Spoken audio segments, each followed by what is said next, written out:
naglabas na ng reaksyon si Vice President Sara Duterte kaugnay sa umunoy sama ng loob ni First Lady Liza Araneta Marcos sa kanya.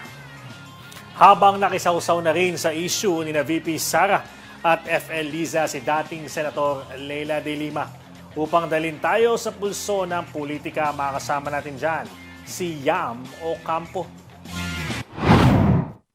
Iginiit ni Vice President Sara Duterte na walang puwang sa kanya ang personal na damdamin pagdating sa kanyang mandato bilang ikalawang Pangulo ng Pilipinas. Pahayag ito ni Duterte kasunod ng pinakawalang banat ni First Lady Liza Araneta Marcos sa isang interview noong nakaraang linggo. Ayon kay Inday Sara, naiintindihan niya ang karapatan ng unang ginang na makaramdam ng sama ng loob at galit. Pero sa huli ay idadaan na lamang niya ito sa maayos at pribadong paraan sa pagitan ng mga sangkot sa issue at mas pagtutuunan ng pokus ang totoong mga issue na kinakaharap ng bayan. Dapat ay nakatutok tayo sa pagtugon sa mga suliraning hinaharap ng ating bansa. Patuloy ang pagtaas ng presyo ng pagkain at iba pang mga bilihin. At ito ay mas nagpapahirap pa sa dinaranas na gutom o kawalan ng sapat na pagkain ng mahihirap nating kababayan. Nagbabadya rin ang kakulangan ng supply ng tubig at kuryente, habang talamak na naman ang ipinagbabawal na droga.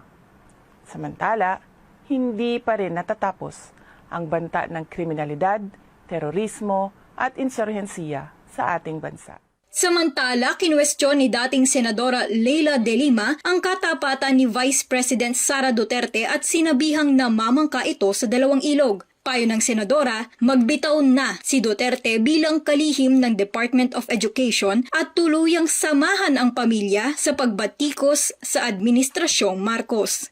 Banat pa ni de Lima, halata naman kung nasaan ang interes ni Duterte at hindi ito sa kasalukuyang presidente.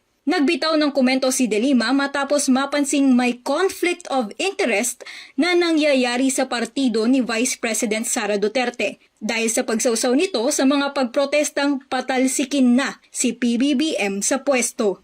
Ako si Yam Ocampo para sa Kwentong Politiko.